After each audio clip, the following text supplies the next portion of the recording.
Assalamualaikum adik-adik, apa khabar? Okey, insya-Allah hari ini kita akan sambung sesi pembelajaran kita dengan topik yang baru iaitu pembukaan Kota Mekah. Sebelum ni kita dah belajar tentang perjanjian Hudaibiyah. Pastikan adik-adik telah mengulang kaji dulu topik Hudaibiyah, perjanjian Hudaibiyah, dan adik-adik sambung dengan topik kita ini. Okey, sebab ada kaitan dengan topik perjanjian Hudaibiyah dan pembukaan Kota Mekah. Hari ini kita akan tengok peristiwa yang mencetuskan pembukaan Kota Mekah. Okey, apa yang menyebabkan sehinggakan Kota Mekah ni akan dibuka? Okey, jom kita tengok. Okey.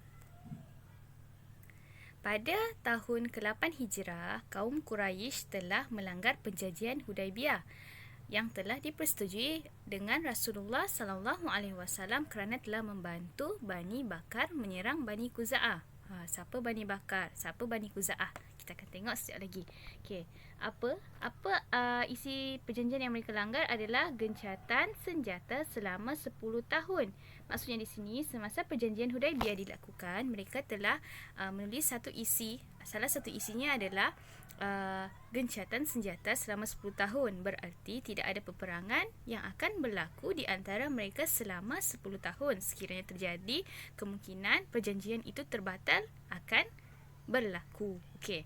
Kabilah Bani Bakar dan kabilah Bani Khuza'ah ini telah bermusuhan sejak zaman jahiliyah lagi. Okey. Dalam perjanjian Hudaibiyah, Bani Bakar telah mengikat janji dengan musyrikin Mekah, manakala Bani Khuza'ah pula mengikat janji dengan Rasulullah sallallahu alaihi wasallam. Jadi, kedua-dua pihak ini tidak boleh berperang selama 10 tahun. Kerana apa? Kerana terikat dengan perjanjian Hudaibiyah.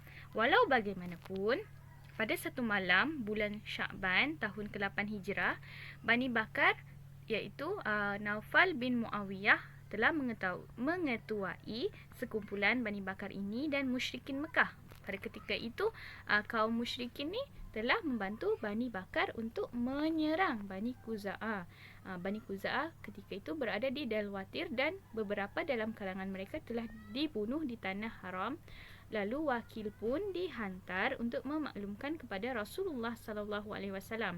Dalam kejadian serangan itu seramai 20 orang telah terkorban.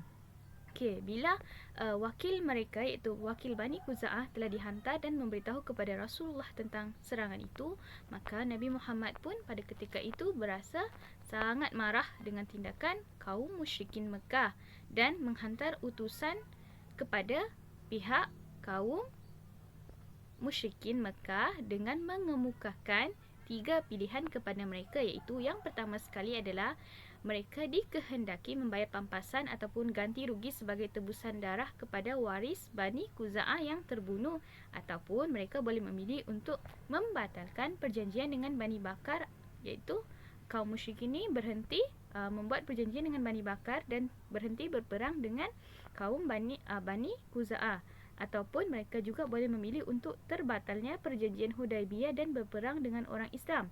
Setelah mendengar dan melihat ketiga-tiga pilihan itu, maka kaum musyrikin Mekah pun terasa kewibawaan mereka tercabar. Okey, mereka rasa ego sangat ketika itu. Lalu mereka pun memilih untuk berperang dengan orang Islam.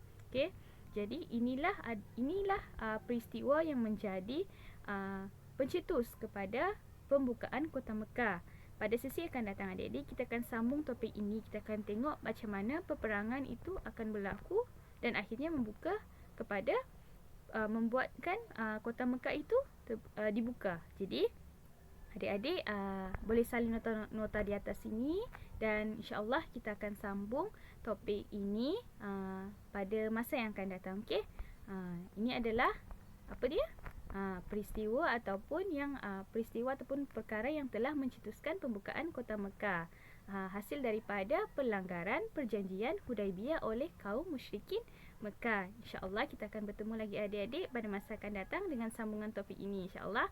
Terima kasih atas perhatian adik-adik. Assalamualaikum.